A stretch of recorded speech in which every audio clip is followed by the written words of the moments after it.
Bonjour. Donc, soyez tous bienvenus à cette conférence dans le cadre du premier modèle des Nations Unies du lycée franco-mexicain. Nous donnons la bienvenue à Madame Chantal Chastenay. Elle est actuellement ministre conseillère aux affaires politiques, économiques et affaires publiques à l'ambassade du Canada au Mexique. Madame Chastenay a été chef adjoint du protocole et directrice, service au corps diplomatique au ministère des Affaires étrangères, du commerce international et de développement, où elle était responsable de service à l'ensemble des membres de la communauté diplomatique du Canada, ainsi que de la mise en œuvre d'une stratégie de rayonnement. Auparavant, Madame Chastenay était conseillère aux affaires politiques à l'ambassade du Canada à Paris. Madame Chastenay est diplômée en sciences politiques et d'histoire de l'université McGill et détient une maîtrise en relations internationales de l'université Laval. Mais bon, après cette brève présentation, je cède enfin la parole à Madame Chastenay.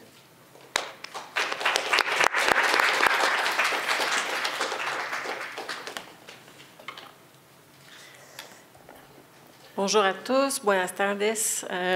Merci beaucoup pour la présentation. Merci pour l'invitation tout d'abord et j'aimerais remercier donc le secrétariat du Monde d'avoir invité l'ambassade du Canada. Normalement, ça aurait été l'ambassadeur Pierre Allary qui serait venu vous parler cet après-midi. Malheureusement, pour des raisons personnelles, il n'a pu venir, mais m'a demandé de vous transmettre ses salutations. Il apprécie beaucoup de pouvoir échanger avec les étudiants et donc il était très désolé de ne pas pouvoir être avec vous cet après-midi. Comme l'a dit, alors je vais faire ma présentation en français, mais si par la suite, durant la période de questions, vous souhaitez me poser des questions en espagnol ou en anglais, ça peut aller très bien, donc aucun problème. Je vais vous parler cet après-midi de la gestion de l'Arctique et je vais vous en parler d'un point de vue canadien, évidemment, étant moi-même canadienne, et vous présenter un peu les perspectives du gouvernement canadien sur les défis auxquels on fait face par rapport à l'Arctique et aussi sur la manière dont les pays riverains et les pays qui sont membres, les pays qui géographiquement sont dans l'Arctique gèrent les différents défis auxquels on fait face. Donc, comme vous avez vu, la présentation s'appelle... On peut y aller. Et je vais me tourner vers Diana pour changer les diapos. Alors. Donc, l'Arctique, mythe ou réalité? C'est sûr que pour nous, Canadiens, on connaît très bien, ça fait partie de notre environnement, mais... pour les gens qui vivent dans d'autres pays ou qui sont un peu plus loin du cercle polaire, on connaît moins bien la réalité de cette région. Alors, on entend souvent dans les médias différentes idées qui sont véhiculées, par exemple qu'il existe un vide juridique autour de l'Arctique, ou que l'Arctique a besoin de protection, ou qu'on a besoin de créer de nouveaux cadres internationaux pour gérer l'Arctique, ou on entend parfois aussi que l'Arctique devrait être traité de la même manière que l'Antarctique. J'aimerais donc prendre cet après-midi pour essayer de vous démontrer comment nous, au Canada, on voit les choses. Donc, en fait, souvent, une des raisons qui fait que les gens pensent qu'il n'existe pas de cadre légal pour gérer l'Arctique résulte du manque, l'absence de connaissance du contexte légal qui existe.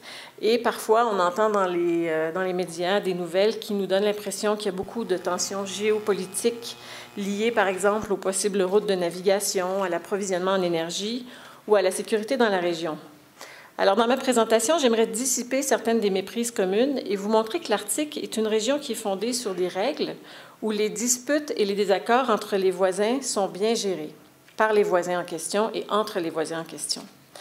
J'aimerais aussi essayer cet après-midi de réfuter certains mythes qui entourent la navigation dans l'Arctique.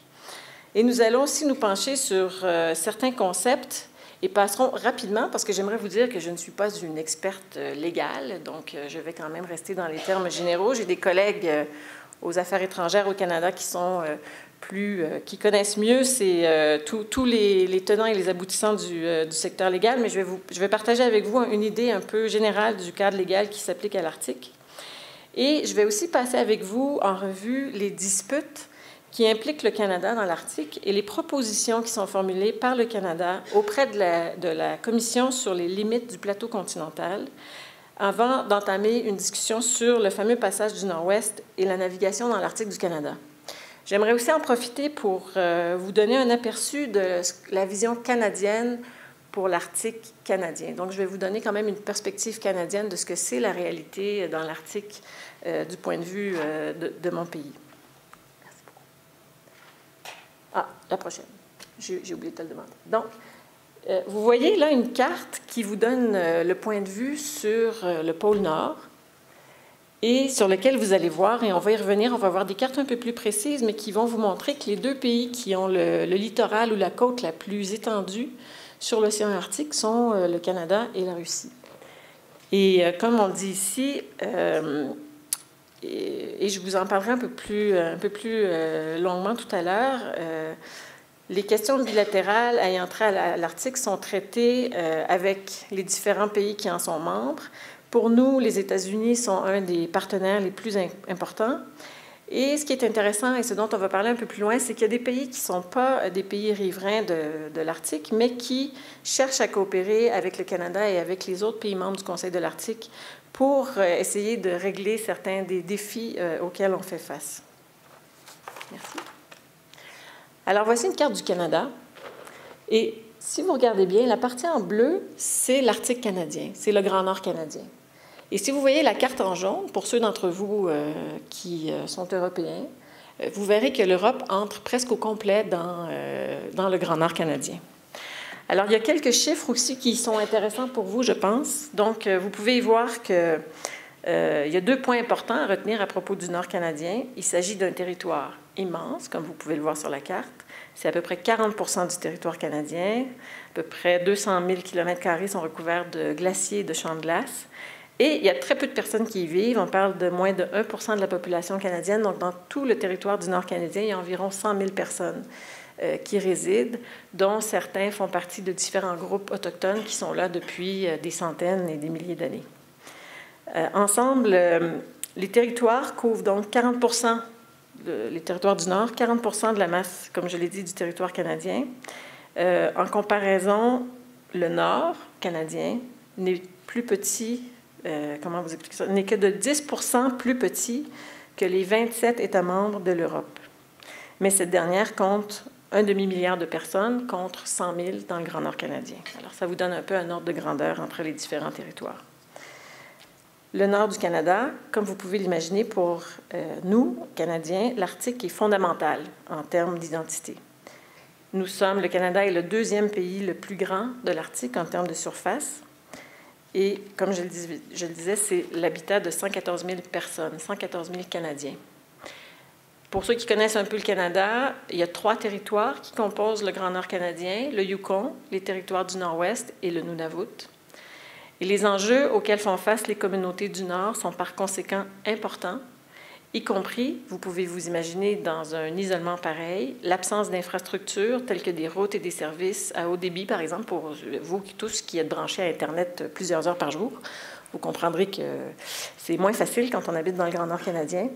Coût élevé des transports et des denrées et également, on va en parler, les effets du changement climatique dans le Nord sont ressentis de manière particulièrement forte, entre autres par la fonte du pergélisol, qui cause de gros problèmes d'infrastructure. Alors, la vision du Canada en ce qui concerne l'Arctique, c'est un endroit où des communautés nordiques, vibrantes et des écosystèmes sains et productifs sont la norme.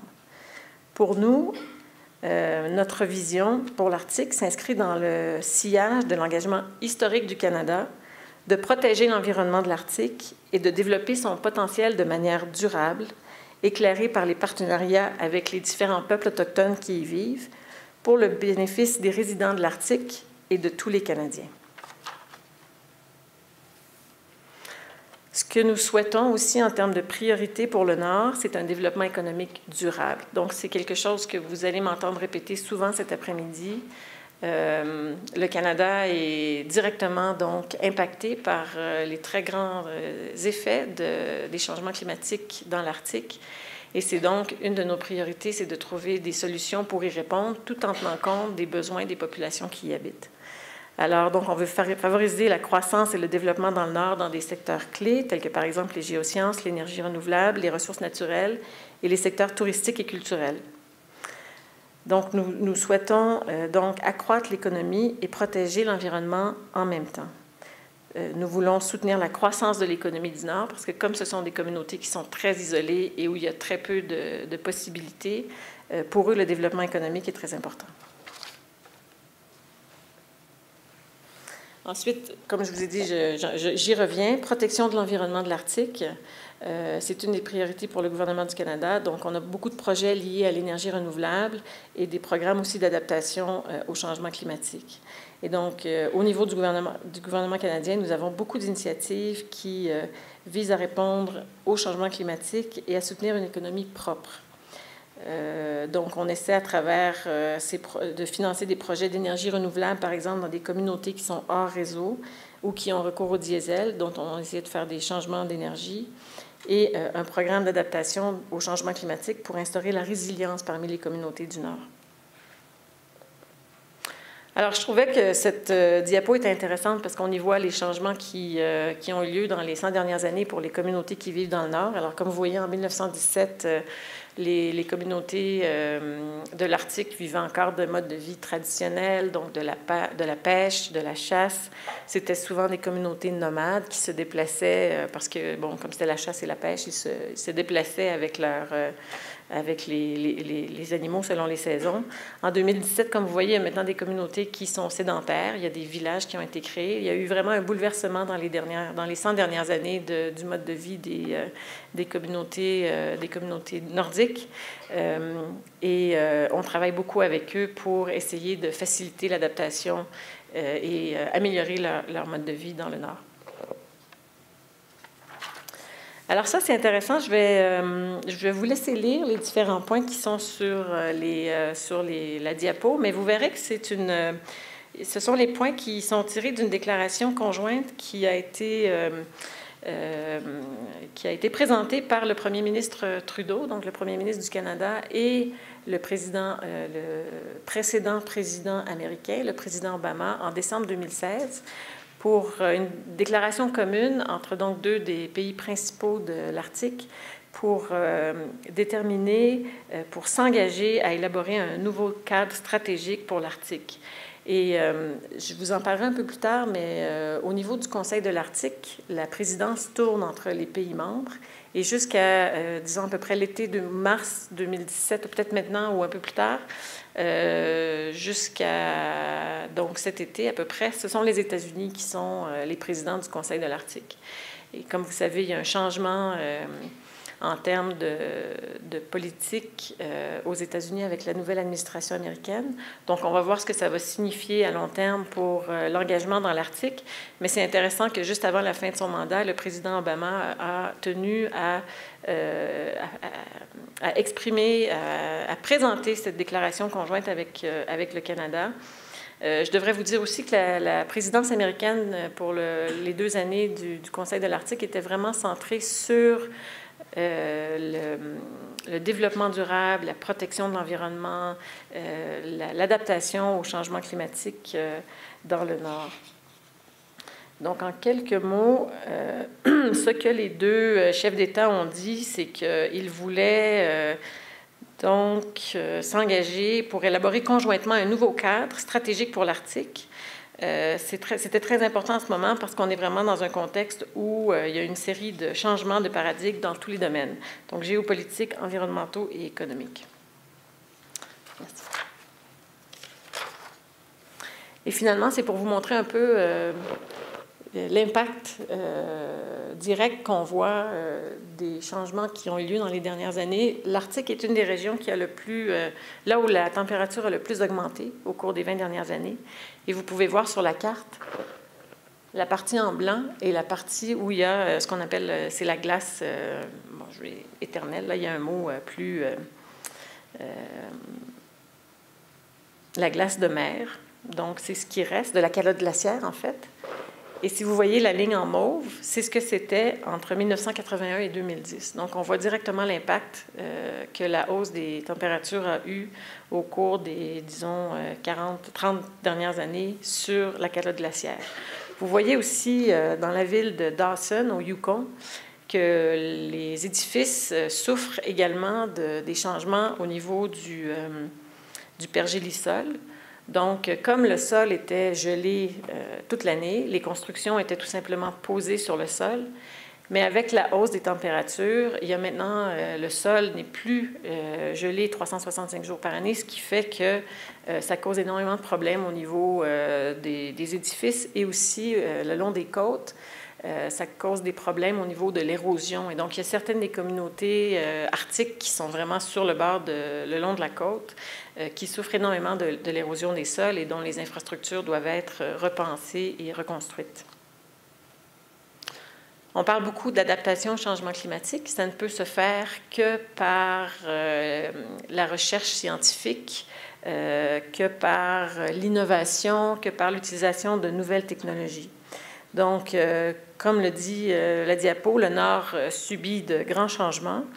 Il y a, vous verrez, entre les pays riverains, énormément de collaboration qui se fait au niveau de la recherche scientifique pour essayer de comprendre quel est l'impact des changements de la température, des changements qui ont eu lieu au cours des 20-30 dernières années dans le Nord, et essayer de voir comment, par exemple, comme on voit ici, comment les écosystèmes nordiques ont réagi, comment nous, on peut prendre les meilleures politiques, comment tous les gouvernements riverains peuvent prendre les meilleures politiques possibles pour essayer de faire face à ces défis. Alors là, c'est ma dernière diapo sur un peu qui vous donnait un aperçu de l'angle canadien. Et maintenant, je vais vous parler un peu du cadre légal dans lequel évoluent les différents pays membres de l'Arctique. Alors là, vous voyez un découpage de la manière dont, selon la Convention des Nations unies pour ce qui a trait aux droits de la mer, comment on délimite pour chaque pays les différentes zones riveraines et la souveraineté par rapport aux côtes et aux océans, etc., etc., etc. Alors, comme toutes les autres mers, tous les autres océans de la planète, l'océan Arctique est placé donc sous l'égide de la Convention des Nations unies pour ce qui a trait aux droits de la mer, que UNCLOS, comme vous voyez en anglais, là, United Nations Convention of the Law of the Seas, donc au même titre que toutes les autres eaux salées de la planète.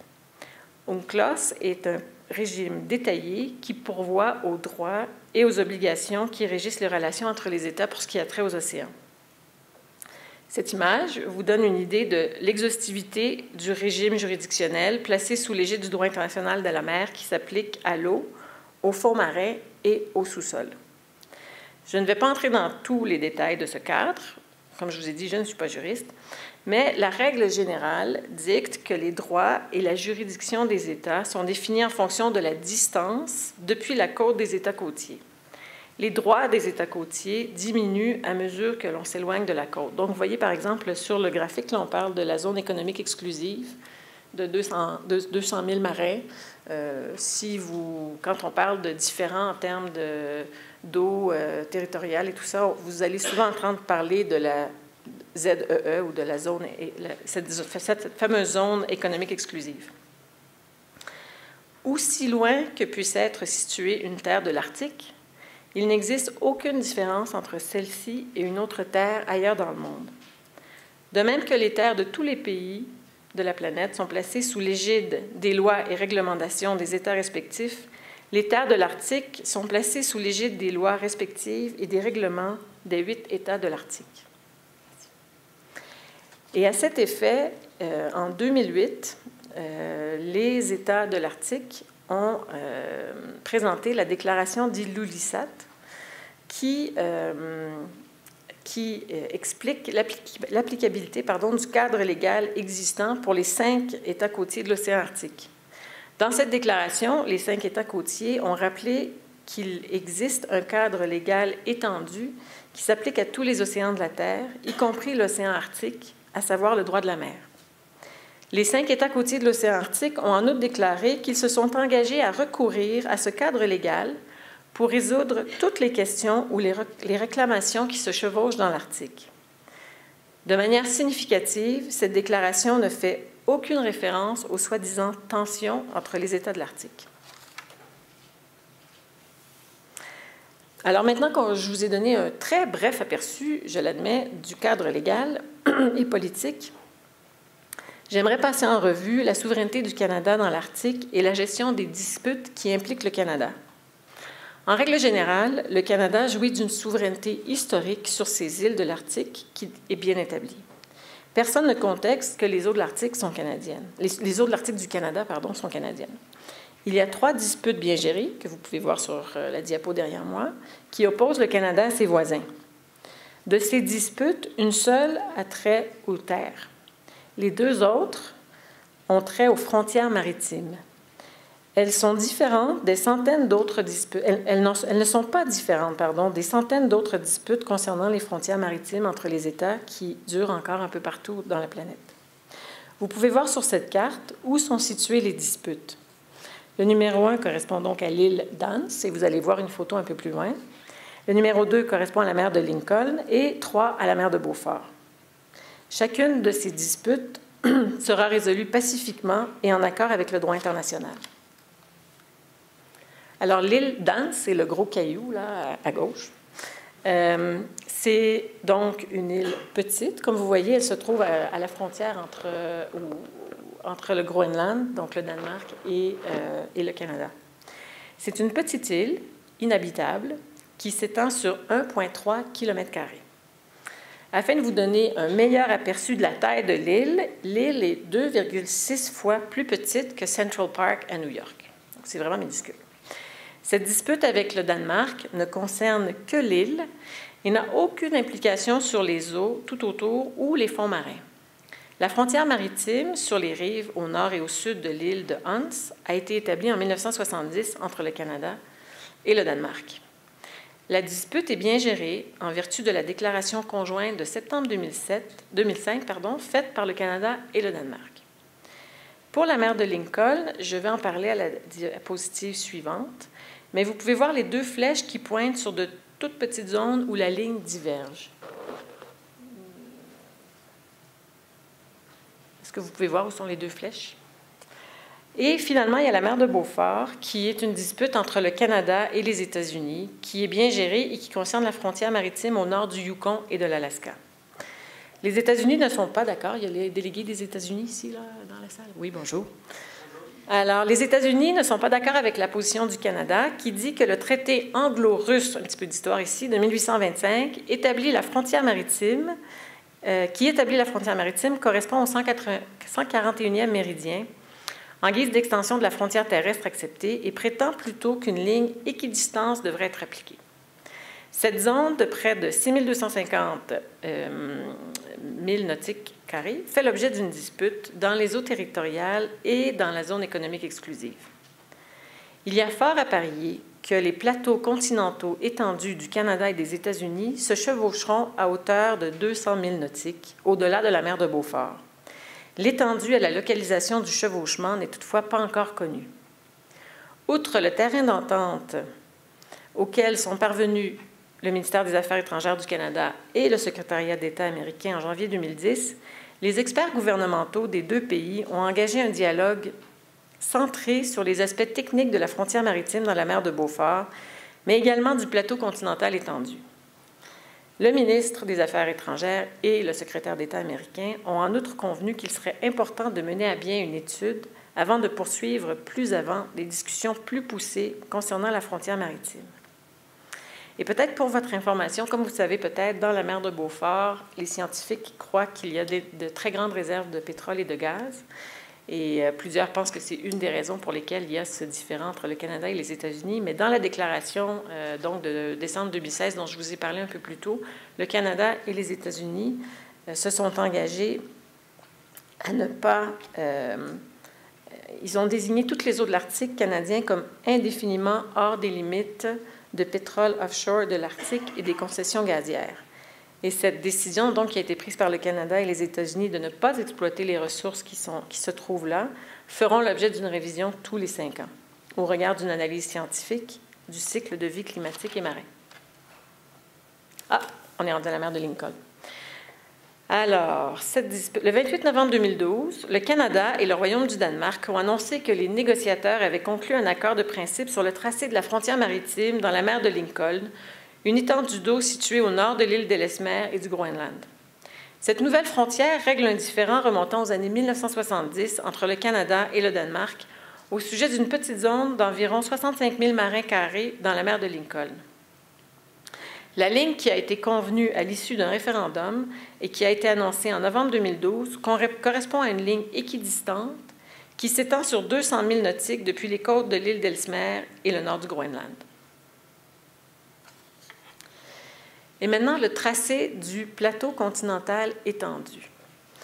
Alors, si vous vous souvenez un peu, une des diapos que je vous ai montrées, là, qui était comme une coupe de la côte, je ne sais pas si est-ce qu'on peut tourner derrière, plus loin, encore. Ah, voilà. Alors, le tracé du plateau continental étendu, c'est cette partie qui est ici. Jusqu'ici.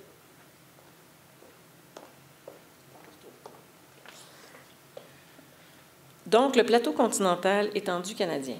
Ce point n'est pas géré par le Conseil de l'Arctique. Le travail mené par les États côtiers de l'océan Arctique afin de délimiter leurs plateaux continentaux étendus respectifs a souvent été mal interprété dans la presse, selon laquelle il s'agissait de mettre le grappin sur les ressources de la part de ces États. Une fois de plus, la réalité n'est pas tout à fait comme ça. L'article 76 de la loi du droit de la mer établit un processus visant à définir les limites extérieures du plateau continental au-delà de 200 000 nautiques, donc, ce que je vous montrais sur la coupe côtière. Ce processus est suivi par à peu près 85 pays partout dans le monde, pas seulement dans l'Arctique. En vertu du droit international coutumier, ainsi que cela est visé dans l'article 77 de l'UNCLOS, les droits souverains exclusifs d'un État côtier sur les ressources de son territoire continental sont inhérents et ne requièrent d'aucune proclamation expresse. Le processus permet à un État côtier de définir avec précision où ses droits pourront être exercés. Il permet également à l'État côtier de s'attribuer une reconnaissance internationale en ce qui concerne les limites extérieures de son plateau. Définir le plateau continental est une obligation en vertu du droit de la mer. Définir le plateau est véritablement une question qui subsiste pour le Canada et qui, comme le dit la diapositive, est comme la dernière ligne qu'il nous reste à tracer sur la carte du Canada. Si on a le temps à la fin, si vous avez des questions, j'ai des diapos additionnels sur cette question-là, mais ça devient assez technique. Alors, pour pouvoir résoudre la question des frontières du plateau continental, la première chose dont doivent s'acquitter les États côtiers en vertu de ce qui est visé dans l'article 76, c'est de recueillir un grand nombre de renseignements sur la morphologie et la composition des fonds marins. Et je pense qu'il est intéressant de souligner là-dedans, c'est que tous les États côtiers, les 5 États côtiers de l'Arctique, travaillent ensemble, les scientifiques font des recherches ensemble. Comme vous le voyez sur la photo, c'est un brise-glace suédois qui travaille avec un brise-glace canadien pour faire une enquête conjointe en 2016. Le processus implique de formuler une proposition auprès d'un organisme expert appelé la Commission concernant les limites du plateau continental. La Commission révise la proposition et formule des recommandations. Dans l'Arctique, le Canada a mené 5 de ses propres études, en plus de 4 études conjointes réalisées en collaboration, entre autres, avec les États-Unis et 5 autres avec le Danemark. L'étude finale sur l'Arctique, un effort conjoint de 47 jours entre le Canada, la Suède, le Danemark et les États-Unis, a été mis en œuvre en 2016 avec le brise-glace suédois Oden et le brise-glace suédois Louis-Saint-Laurent. Au fil des années, le Canada a également coopéré avec la Russie à travers des rencontres de scientifiques et de fonctionnaires. Le Canada a rempli une proposition partielle pour l'Atlantique, donc la partie est canadienne, en décembre 2013, et avec une collecte de données complète, le pays travaille sur sa proposition liée à l'Arctique qui sera prête à être déposée en 2018. Il s'agit d'un document technique, par exemple des analyses géologiques, des coordonnées de latitude et de longitude, qui sera très long. Les propositions pourront être constituées de plusieurs milliers de pages, la valeur malheureusement de plus de 900 kg de papier. En raison du retard considérable accumulé, les propositions déposées sont sur une liste d'attente et attendent plusieurs années, en moyenne autour de 7 ans, avant qu'elles ne soient soumises à révision par une sous-commission. La révision de la proposition et la formulation des recommandations définitives peuvent prendre de 2 à 4 ans. Les limites extérieures établies par l'État côtier sur la base de ces recommandations sont définitives et obligatoires. Par contre, la Commission ne gère pas les chevauchements et les disputes ayant trait aux frontières. Après que toutes les parties obtiennent les recommandations de la Commission, nous sommes en mesure de résoudre les chevauchements en délimitant les frontières à travers des négociations ou, si les parties en disposent ainsi, ces dernières peuvent recourir à une procédure de résolution de disputes telle que l'arbitrage. Pour votre information, ce processus peut prendre une décennie de plus avant d'aboutir. Et évidemment, si les pays ne réussissent pas à s'entendre entre eux, une fois qu'ils soumettent leurs propositions à l'arbitrage, ils doivent vivre avec la décision des membres du comité d'arbitrage, quelle qu'elle soit. Navigation de l'Arctique. Alors, parlons maintenant un peu de la question de la navigation dans l'Arctique et des implications que cela suppose pour le Canada. Et vous verrez sur la carte les 2 tracés de navigation possibles à travers les eaux arctiques canadiennes. Vous aurez sans doute entendu des positions selon lesquelles il existe une dispute liée à la souveraineté sur les diverses voies navigables communément appelées le passage du Nord-Ouest, ou selon lesquelles le Canada essayait d'empêcher la navigation dans ces eaux de l'Arctique. Permettez-moi de vous donner le point de vue canadien là-dessus. Avant toute chose, personne ne conteste que les eaux de l'archipel canadien sont canadiennes. La question repose sur le statut légal des eaux et les contrôles qui s'y rattachent que le Canada peut exercer sur les bateaux étrangers en vertu de ce statut. La position du Canada repose sur le fait que les eaux de l'archipel de l'Arctique sont des eaux internes. En conséquence, le Canada jouit d'un droit illimité de réglementer et de contrôler la navigation des bateaux étrangers. Cette position n'est pas partagée par les États-Unis, qui disent que les eaux du passage du Nord-Ouest sont un détroit utilisé pour la navigation internationale, qui octroierait aux bateaux de tous les pays le droit de transiter par ce passage. Le passage du Nord-Ouest canadien, ce désaccord lié au passage du Nord-Ouest n'est pas une affaire de souveraineté ni de propriété. Contrairement à la position américaine, la position du Canada repose sur le fait qu'il n'existe aucun détroit utilisé pour la navigation internationale dans le passage du Nord-Ouest. En conséquence, les bateaux ne jouissent d'aucun droit de transit par ce passage. Mais ce désaccord, qui ne devrait pas prendre des proportions exagérées, est bien géré par le Canada et les États-Unis.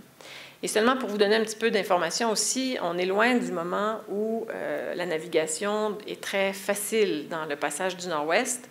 Le passage n'est ouvert à la navigation que quelques mois par année, généralement les mois d'été, et est très risqué parce qu'il y a des blocs de glace qui flottent toujours dans le passage, et donc il faut que ce soit des navires très particuliers qui puissent le traverser.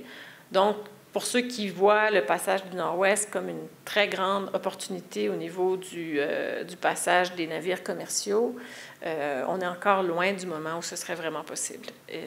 Et le défi de la sécurité de la navigation dans le passage du Nord-Ouest est une des questions qui est gérée, entre autres, par les pays riverains. Alors, je vais vous parler un petit peu justement de la manière dont les pays de l'Arctique travaillent entre eux. Il y a une coopération internationale intense qui existe entre les 8 pays membres de l'Arctique, qui sont le Canada, le Danemark, les États-Unis, la Russie, la Finlande, l'Islande, la Norvège et la Suède. Et juste pour vous rappeler, il y a 8 pays qui sont membres du Conseil de l'Arctique, mais il n'y a que 5 pays qui sont riverains de l'océan Arctique. Au niveau multilatéral, on a donc le Conseil de l'Arctique, je vais vous en parler un peu plus, les États côtiers de l'Arctique, il y aura là-dessus aussi une diapo. Il y a un forum des gardes-côtes de l'Arctique, et quand on parle de la navigation, c'est une collaboration qui est très importante pour pouvoir venir au secours des bateaux qui pourraient avoir des problèmes dans leur passage dans l'Arctique, et le Code polaire dont je vais vous parler dans une diapositive un peu plus loin. Alors, le Conseil de l'Arctique, et là encore, vous avez une belle carte qui vous montre un peu comment les pays, comment tout ça est disposé autour du cercle polaire. Donc, le Conseil de l'Arctique a été créé en 1996 avec la Déclaration d'Ottawa. Sa mission repose sur le développement durable et la protection de l'environnement. Il a célébré son 20e anniversaire en 2016. Et ce qui est vraiment intéressant du Conseil de l'Arctique, c'est qu'il n'est pas seulement constitué des États membres, mais qu'il y a aussi des États membres, des États permanents, mais surtout, ce qui est vraiment intéressant du Conseil de l'Arctique, c'est qu'il y a des représentants des différents peuples autochtones qui y vivent et qui ont aussi, oui, c'est ça, donc les participants permanents, les peuples les représentants des peuples autochtones qui y vivent et qui peuvent contribuer aux discussions qui ont lieu dans le cadre du Conseil de l'Arctique. Alors, comment fonctionne le Conseil? Les ministres étrangers des 8 États se rencontrent tous les 2 ans à peu près à l'occasion des rencontres ministérielles, au cours desquelles, justement, la présidence du Conseil est transmise au prochain président. Et le Conseil établit le plan de travail pour les 2 années suivantes. Donc, les ministres, eux, ne se rencontrent que tous les 2 ans, mais il y a énormément de travail qui est fait ensuite par des fonctionnaires, par des scientifiques, pour mettre en œuvre le plan de travail qui a été établi par les ministres. Il y a des rencontres. Donc, en fait, si vous regardez, pour me préparer pour la discussion avec vous cet après-midi, je suis allée voir le site du Conseil de l'Arctique, et si vous voulez voir leur calendrier d'activités, il est très chargé. Je vais vous parler ensuite des groupes de travail et des équipes. Voilà. Alors, comme vous pouvez voir, la plupart des groupes de travail et des équipes de travail du Conseil de l'Arctique portent sur des questions liées à la gestion de l'environnement. Par exemple, le premier porte sur les contaminants, l'évaluation monitorat de l'Arctique, donc pour voir un peu comment les changements ont lieu, conservation de la flore et de la faune, prévention d'urgence, préparation et réponse, protection de l'environnement maritime de l'Arctique, développement durable et d'autres qui travaillent sur les questions d'infrastructure de télécommunications. Je ne vais pas entrer dans les détails de chaque programme. Si vous avez des questions par la suite, je peux y venir, mais j'aimerais peut-être continuer pour qu'on ait du temps pour des questions. Alors, c'était juste pour vous montrer un peu les différents symboles du Conseil de l'Arctique. Le Canada, comme je vous disais, a eu la présidence de 2013 à 2015, a été suivi par les États-Unis qui vont donner la présidence ensuite à la Finlande. Et juste pour vous... Donc, le Conseil de l'Arctique établi en 1996 se voulait un forum de haut niveau qui puisse permettre de promouvoir la coopération, la coordination et l'interaction sur le développement durable, la protection de l'environnement parmi les 8 États de l'Arctique. Et comme je l'ai dit un peu plus tôt, avec l'implication des communautés autochtones comme membres permanents également. Donc, je voulais, puisqu'on termine la présidence américaine, je voulais que vous soyez au courant du thème. Donc, c'était un seul article, des opportunités, des responsabilités et des enjeux communs.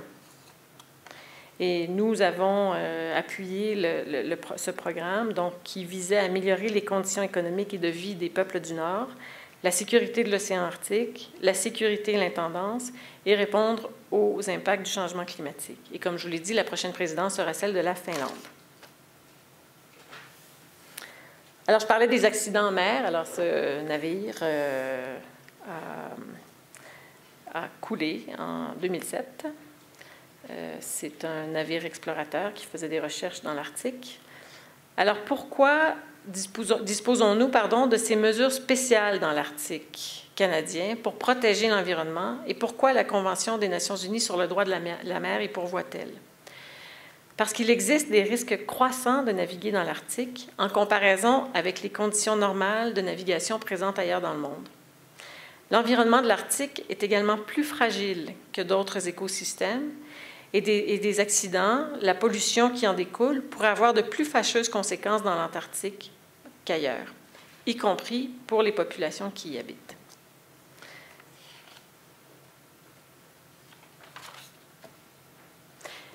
Alors, finalement, je pense que j'approche la fin. Oui, je voudrais vous parler du Code polaire, qui est un tout nouveau, qui a pris effet donc, en janvier 2017. Qu'est-ce qui est fait au niveau international pour répondre aux enjeux imposés par l'environnement de l'Arctique?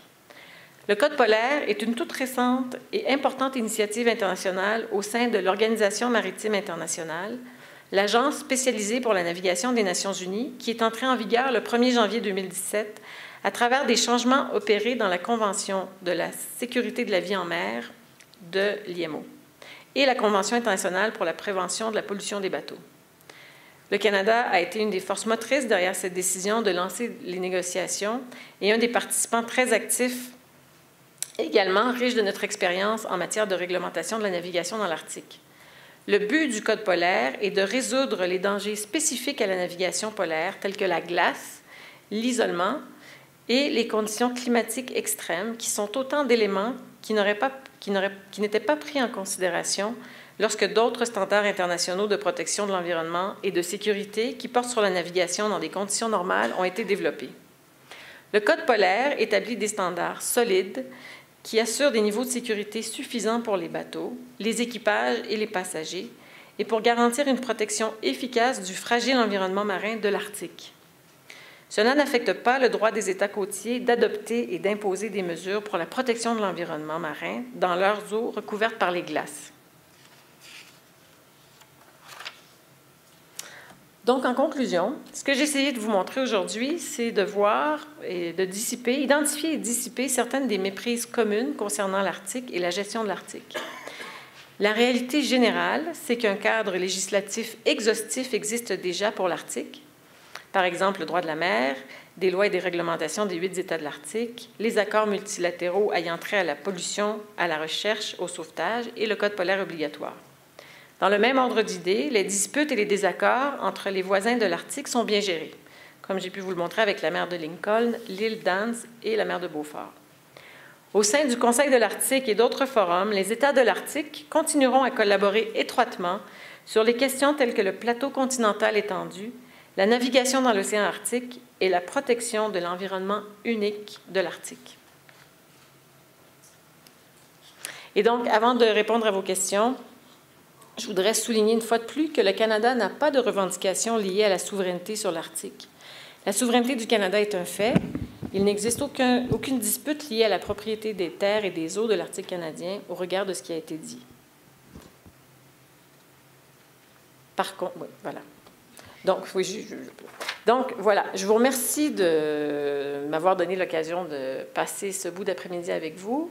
Et si vous avez des questions, il me fera plaisir d'y répondre. Et si je n'ai pas les réponses précises, je pourrai toujours demander à mes collègues et les faire parvenir aux gens du Moon. Alors, encore une fois, merci beaucoup.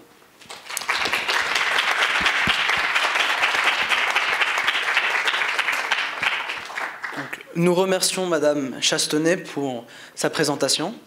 Y a-t-il quelqu'un qui a une question ?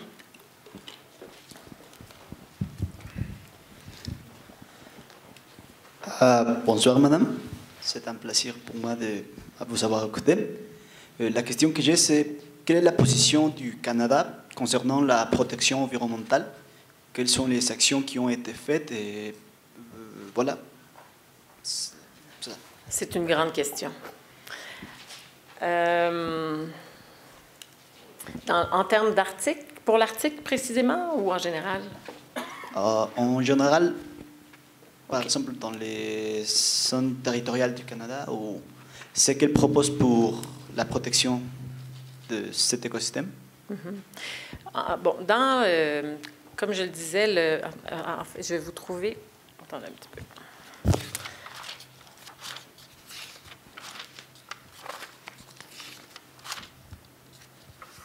Je vais peut-être vous parler pour répondre en partie à votre question du cadre politique de l'Arctique qui a été développé l'année dernière et dans lequel on identifie quelles sont les priorités du Canada pour le développement et la défense ou la protection de l'environnement. Donc, cette politique a été communiquée en décembre 2016. Alors, c'est vraiment la nouvelle politique canadienne en Arctique et elle a 4 objectifs principaux. Donc, conserver la biodiversité de l'Arctique à travers des prises de décisions scientifiques. C'est ce qu'on appelle en anglais le fact-based policy making. Alors, il doit y avoir un travail scientifique qui doit être fait pour qu'on ait vraiment toute l'information au sujet de l'impact, par exemple, des changements dans l'Arctique, ce qui nous permet ensuite de prendre les décisions qui répondent le mieux aux défis auxquels on fait face. Intégrer, un des objectifs du nouveau cadre politique de l'Arctique, c'est d'intégrer les connaissances des populations autochtones qui y habitent depuis plusieurs centaines d'années, d'intégrer donc leurs connaissances traditionnelles également dans la prise de décision, parce qu'eux sont là depuis plus longtemps, et même s'ils n'ont pas nécessairement la même approche scientifique que nous du Sud, comme ils disent, même si pour vous, le Canada, c'est bien au nord, on doit tenir compte de leurs connaissances. En plus de sauvegarder ou de protéger l'environnement, c'est important pour le Canada de construire une économie durable dans l'Arctique. Donc, encore là, d'essayer sur une base scientifique, de développer des programmes qui vont permettre de trouver des moyens de, comme je l'ai dit au début de ma présentation, de faire des transitions énergétiques dans l'Arctique pour leur permettre de se tourner vers des énergies durables. Une des choses importantes également pour nous, c'est d'apporter un soutien aux communautés de l'Arctique. Ensuite, les autres zones de priorité de ce cadre politique sont la gestion des infrastructures, l'éducation, le développement économique et la sécurité. Et, laissez-moi voir. Donc, une des choses, par exemple, que le Canada veut essayer de faire dans les prochaines années, c'est de réduire le recours au diesel de la part des communautés du Nord en essayant d'améliorer, entre autres, le rendement énergétique et en déployant des énergies renouvelables. Et sinon, ce serait un peu difficile d'entrer. Il y a toute une variété de programmes pour défendre l'environnement au Canada. On a, depuis l'arrivée du nouveau gouvernement, pris des positions très claires en termes des engagements du Canada sur la scène internationale pour jouer un rôle positif pour la défense, la protection de l'environnement. Je ne pourrais pas vous donner de détails cet après-midi parce que on travaille, entre autres, je pourrais vous dire qu'on travaille, entre autres, évidemment, en termes d'Amérique du Nord, avec le Mexique. Comment ça se fait? On a un ministère de l'Environnement qui gère toutes ces questions-là. Et un des grands défis pour le Canada en termes d'environnement, comme vous le savez peut-être, le Canada est un pays qui a énormément de ressources naturelles, qui a un sous-sol très riche en toutes sortes de minerais. Donc, un des grands défis pour le Canada, c'est de voir comment on peut à la fois assurer le développement économique et l'exploitation des ressources naturelles tout en préservant l'environnement. C'est un grand défi. Il n'y a pas de solution magique. La société civile est très impliquée quand on parle d'environnement au Canada. Quand il y a de grands projets d'infrastructure ou de grands projets d'exploitation de ressources naturelles qui sont considérés, il y a tout un processus de consultation qui est fait, autant avec des universités, des groupes scientifiques, qu'avec les populations qui sont directement concernées par la mise en place de ces projets. On a des réglementations très fortes aussi pour les différentes compagnies qui opèrent l'exploitation des ressources naturelles au Canada. On a des normes environnementales qui sont très élevées. Donc, pour nous, la protection de l'eau, par exemple, le Canada est un pays qui est entouré de 3 océans, qui a énormément de lacs, de rivières et de fleuves. Et donc, la protection de l'eau est très importante pour nous. Et il y a un grand mouvement à travers les différentes provinces canadiennes pour également se tourner de plus en plus vers les énergies renouvelables. Donc, je pense que c'est peut-être les éléments les plus importants que je pourrais vous donner cet après-midi. Merci. Y a-t-il une autre question?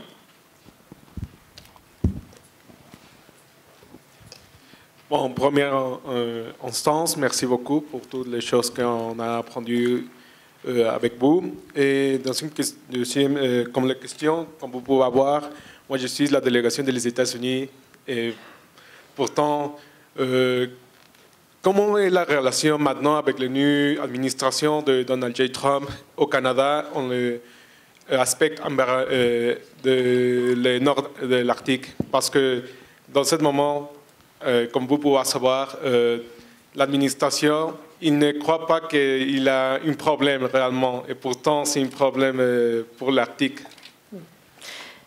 C'est intéressant que vous posiez la question parce que juste avant de venir ici, j'ai trouvé de l'information sur une conférence qui a eu lieu cette semaine au Wilson Institute à Washington, qui s'appelle l'Arctique nord-américain. Construire une vision pour la collaboration régionale. Et une des intervenantes principales lors de cette conférence est une sénatrice de l'Alaska qui a dit pendant cette conférence que c'était vraiment important de continuer à travailler pour limiter l'impact environnemental autant dans l'Arctique canadien que dans l'Arctique américain. Elle, évidemment, étant de l'Alaska, a un intérêt particulier pour ce qui va se passer en termes de politique américaine pour l'Arctique. Moi, je vous dirais que la nouvelle administration américaine est en place depuis le 20 janvier, et ce qui est encore très court. Et pour ma part, je n'ai pas encore vu de déclaration américaine sur la nouvelle politique de l'administration, soit sur ses propres, soit sur l'Arctique américain ou sur le Conseil de l'Arctique ou les réunions qui s'en viennent.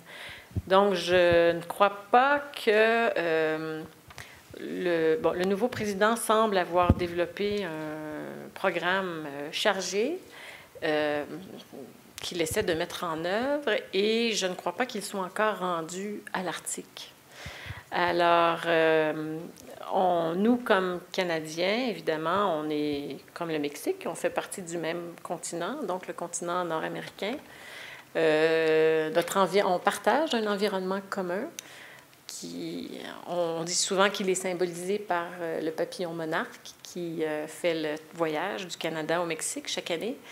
Et c'est certain que nous, on veut que la coopération régionale pour le continent nord-américain se poursuive, mais pour le moment, on n'a pas encore eu de signaux très clairs sur ce que la nouvelle administration veut faire. Donc, aujourd'hui, je ne peux pas vraiment répondre à votre question parce que je ne pense pas que la nouvelle administration ait encore énoncé une politique en ce qui concerne l'Arctique.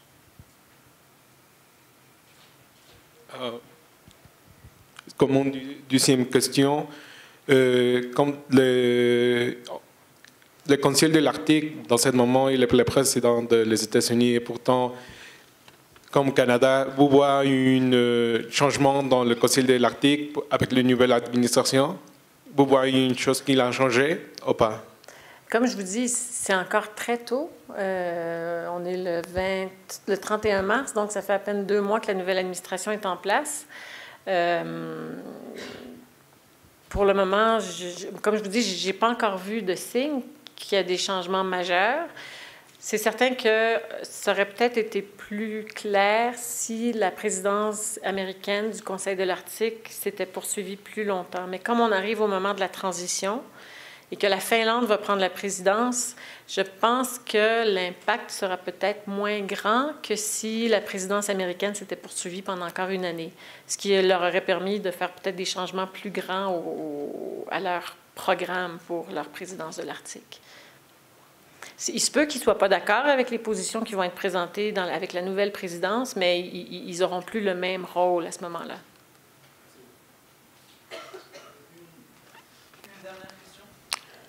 Bonjour madame, ma question ne concerne pas spécifiquement le thème de l'Antarctique. C'était par rapport à l'environnement. L'Arctique, pas pardon. l'Antarctique. Oui. C'est pas pareil. Oui. C'est par rapport à l'environnement, comme par exemple le CETA a été signé avec l'Europe il y a peu de temps. Je voulais savoir ce que vous pensiez dans la mesure où ça va augmenter les échanges commerciaux. Est-ce que vous pensez que ça pourrait aussi avoir un impact sur la pollution, puisque ça va augmenter les transports de matériaux, de différents objets qui vont voyager par bateau, avion, etc. Et puis la deuxième question, ce serait, est-ce que vous pourriez nous donner des informations sur l'état de la législation concernant les OGM au Canada? Ça, c'est une question qui est trop précise. Il faudrait que je revienne vers vous avec ça. Là, je ne pourrais pas vous répondre cet après-midi à brûle-pourpoint. Pour ce qui est de l'impact du CETA ou de l'accord de libre-échange entre le Canada et l'Union européenne, ce que je vous dirais au niveau environnemental, pardon, c'est que je pense que autant le Canada que la plupart des États membres de l'Union européenne ont une vision commune sur l'importance de faire face au changement climatique. Et que, au moins dans le cas du Canada, je sais, comme je l'ai dit, que nous avons des cadres juridiques et des cadres réglementaires qui sont très élevés en termes de respect de l'environnement ou de consultation ou de mesures j'ai le terme anglais en tête, là, des mesures pour mitiger l'impact de certains projets environnementaux. Alors, à mon avis, je pense que le fait qu'on soit maintenant plus lié au niveau commercial devrait, et peut-être que je suis trop optimiste, là, mais devrait nous permettre les uns les autres d'augmenter nos directives et nos cadres réglementaires afin de protéger davantage l'environnement que d'y nuire. Donc, c'est ce que je dirais. On a vraiment un gouvernement au Canada qui est, autant au niveau du premier ministre que de son cabinet, qui est vraiment engagé dans la défense des changements climatiques. C'est vraiment une des priorités du gouvernement canadien. Et je pense que dans ces différents accords commerciaux, il en tient compte également. Et j'espère qu'avec l'accord de libre-échange, comme je disais, on va plutôt un peu se faire augmenter j'espère qu'on va faire augmenter nos niveaux réglementaires plutôt que de les faire baisser.